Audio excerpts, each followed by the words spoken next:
A silly girl naps by her flowers. It is quite likely that she tired herself out with a variety of silly antics, as silly girls are often known to do.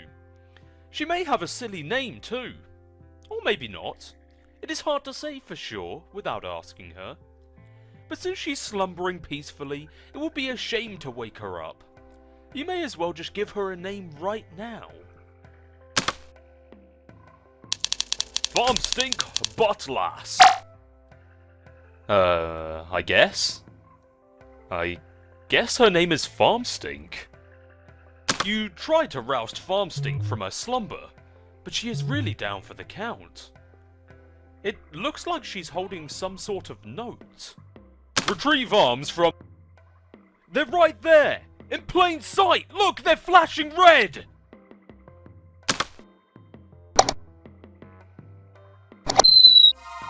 What pumpkin?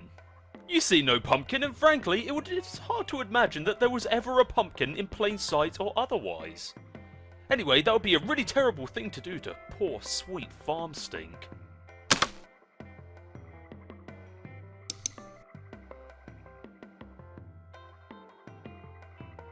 Farmstink? That is incredibly silly and a little bit rude. My name is... Jade Harley.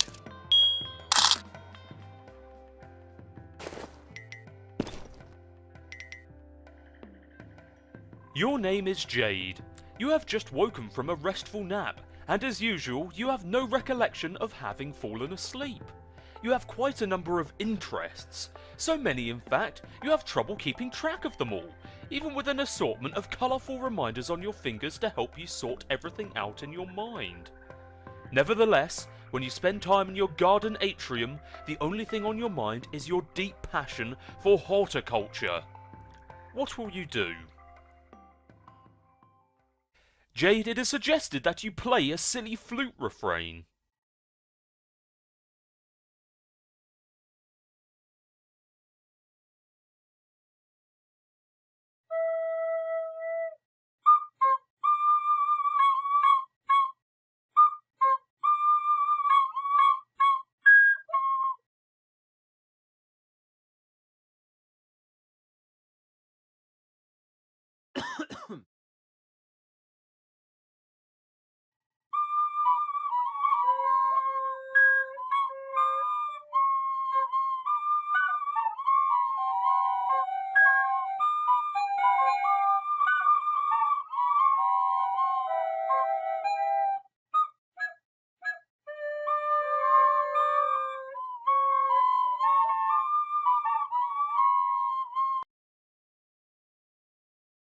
Wow, you really suck at this thing.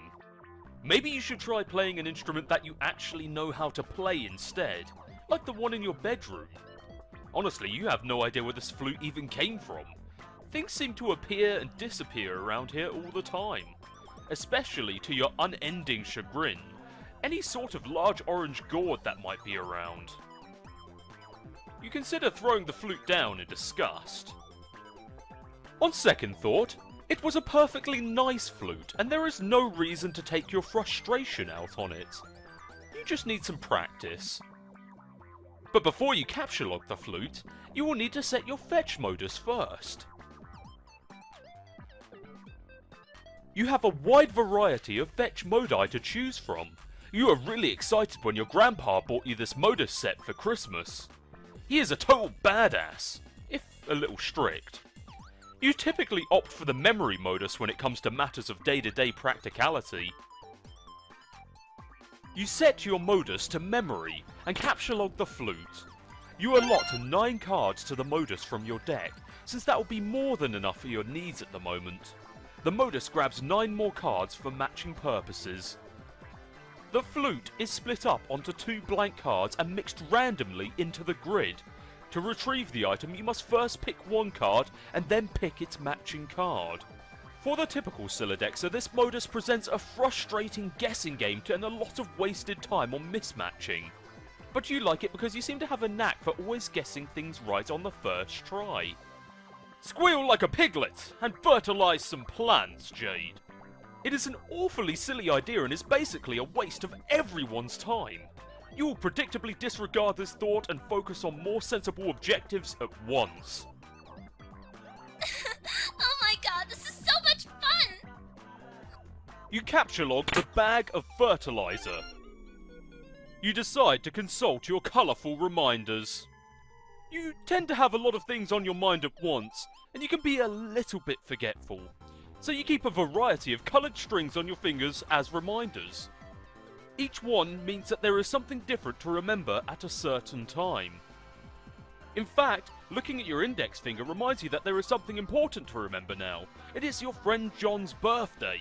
The green string also reminds you that John's birthday package will arrive today. The blue string also reminds you that John's birthday package will arrive today, though in a way that means something slightly different. You are further reminded that you have some things to do outside of your house soon. But you should stop by your room first for supplies, and most importantly to see if John is online to wish him a happy birthday. Now, how about you capture log the pumpkin growing next to you? You snap up that pumpkin which seems suitably ripe for the taking. Hopefully the safety of your Sylladex will prevent it from being spirited away, like so many of its ephemeral predecessors.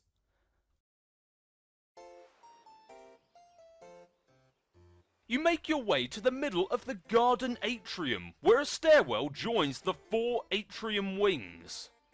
Upstairs is your grandfather's laboratory, as well as your bedroom. Your memory modus is hardly any fun without much stuff in it, so you decide to stock up on fresh produce to fill up some more cards. You pick a juicy red crab apple. And you go and pick a nice looking key lime. Then a delicious mandarin orange. Those are your favourite. And finally, a ripe yellow eureka lemon. Modus fun aside, you feel it is impossible to have too many fresh fruits and vegetables on hand. Jade, it is suggested that you go upstairs to the bedroom. Ha! You almost never use the stairs.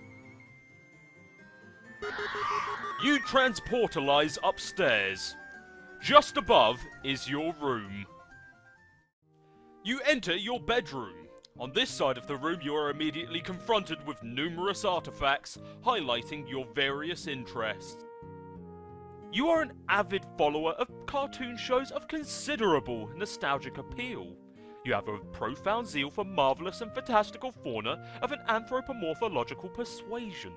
You have an uncanny knack for nuclear physics, and not infrequently can be found dabbling in rather advanced gadgetry. You enjoy sporadic fits of narcolepsy. Your love of gardening transcends the glass confines of your atrium, and you are at times prone to patterns of precognitive prognostication. You consider very briefly the question, what will you do?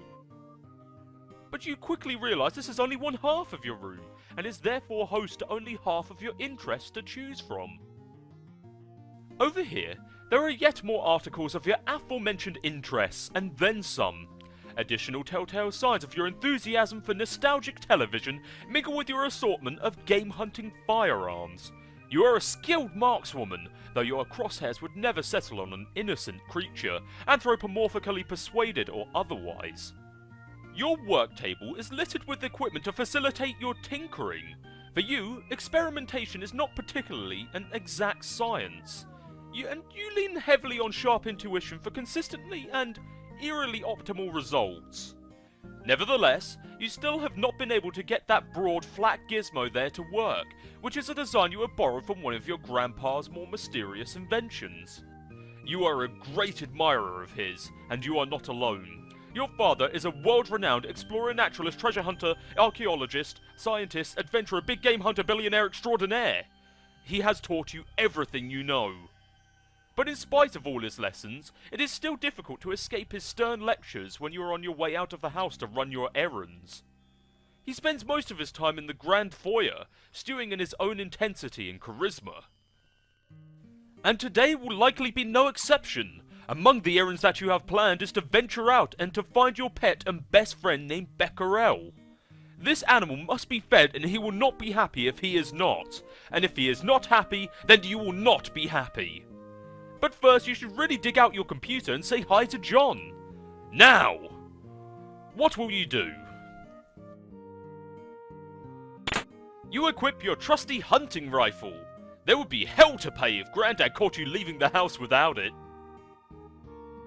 But maybe you should wonder why the design on your shirt changed.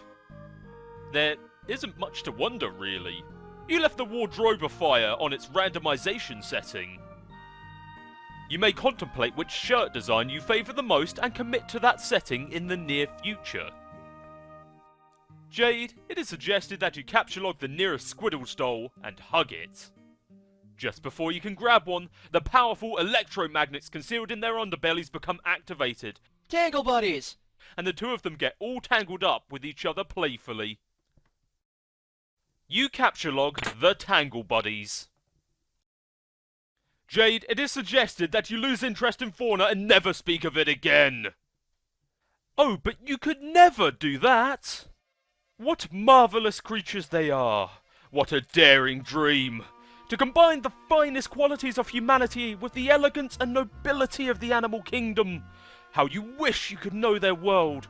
To hear, one night, those muted pawpads traipse up your stairs. A low but friendly growl unsettles your slumber.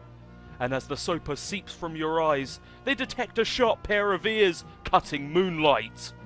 A mysterious wolven tongue invites. Wouldn't these ears suit you? Would not this proud, long snout assist you in the hunt? No need to answer. Words slough from the busy mind like a useless, dead membrane, as a more visceral sapience takes over. Something simpler is in charge now. A force untouched by the concerns and burdens of the upright. That farcical yoke, the bipedal toe. It now drives you through the midnight brush, your paws whisking through creepers, unearthing with each bold stomp bright odours demanding investigation. But not for long, as you and your new friend must claim the night with piercing howls moonward.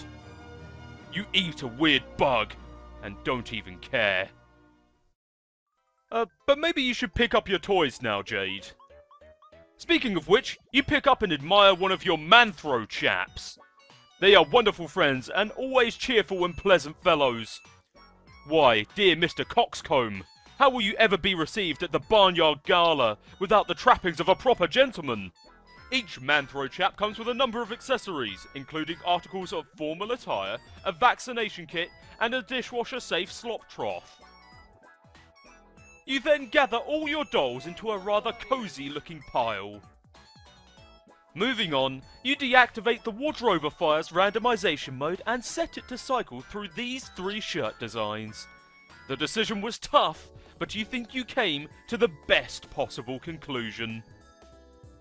You decide to look out of your window. It is another beautiful day in your neighbourhood. It is peaceful and quiet as usual. A rather imposing volcano looms over your house, which has been inactive for centuries. Though dormant on the surface, the volcanic activity deep underground provides your house with a source of geothermal power. You are not sure why your grandfather decided to draw from this source of energy when he had the unlimited power of the atom at his disposal. But it has been this way for as long as you can remember. You have chalked it up to your family's long-standing propensity for eclectic fursuits. Wait, you mean pursuits? Jade, it is suggested that you retrieve your fursuit from the magic chest. Oh, what is this nonsense about fursuits? You do not own a fursuit. You think anthropomorphic fauna are really cute and enchanting and all, but it has never occurred to you to dress as one. Sure, it is fun to imagine what it would be like to run wild with a pack of wolves, or purr and frolic with a litter of kittens, but dressing up as an animal just seems ridiculous. It would still be just a silly girl draped in a raggedy synthetic tufty piece of crap. And seriously, who are you trying to kid with that sort of baloney? Anyway, it is not a magic chest. It is your gadget chest, which you have adapted for storing a number of useful gizmos. It was once your oracle's trunk, a gift from your grandfather, of course, and still contains many silly fortune-telling knickknacks, all of which are completely bogus. Among the fortune-telling knickknacks are these items: a crystal ball, plus compulsory velvet pillow, a tarot deck, a magic 8-ball, a magic cue ball, and one of your favourite books of all time, Problem Soothe. Among the useful gizmos are of course your computer, which you keep inside a fun lunchbox for easy transport, and a couple of gizmos you keep handy so you don't always have to make the long trip to the kitchen. There is a cookalizer for preparing delicious meals, and a refrigerator, a name which clearly is a wacky variation on the much more common household item, the refrigerificator. Moving on, you examine your magic 8-ball and magic cue ball. These things are stupid and useless. When the magic 8-ball isn't being frustratingly ambiguous, its forecast is always wrong. You have tested it numerous times, with certain facts you know to be true. This is its reply when you ask it if it's your friend John's birthday today. See? Stupid! You guess maybe it could be used as a reverse prediction device, and you always trust the opposite of what it says. But that seems dumb to you, and anyway, this thing gives you a bad vibe. You might consider smashing it, but you are a little superstitious about whatever ominous consequences it might have, even if the occult talisman in question is a cheap piece of garbage. The magic cue ball, on the other hand, is said to make predictions with alarming precision and specificity. Unfortunately, it lacks a portal on its surface that allows you to view the prediction. You put both of these pieces of junk back in the box. You take the refrigerator. You may as well grab the cookalizer too. No portable kitchen is complete without it. You take your lunch top too, because obviously you're going to be using it pretty soon. Whoops, there goes your flute, but who cares?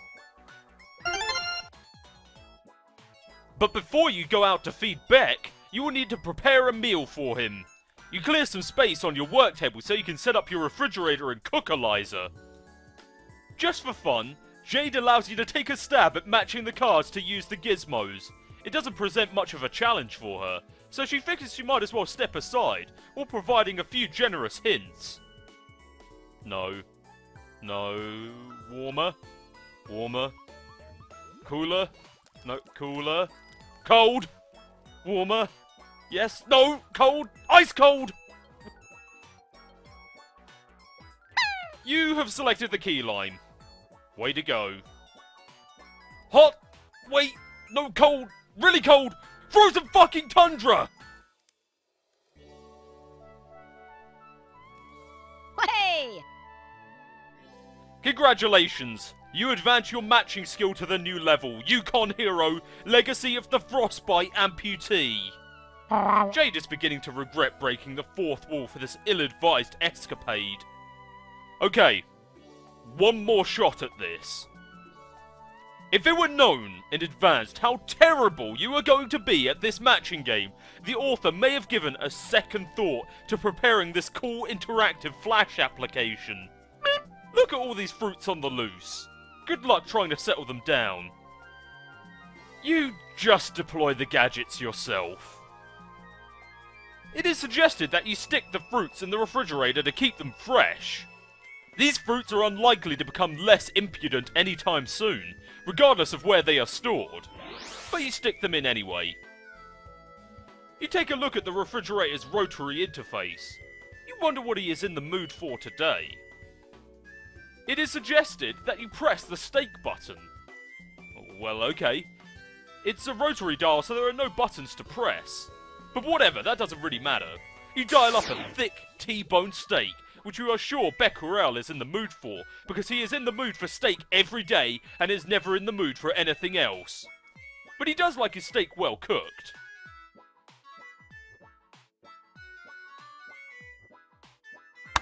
You choose to lightly irradiate the steak. He does prefer his steak rare, after all. But you will not dignify the thought of turning the knob much further, because you are not retarded.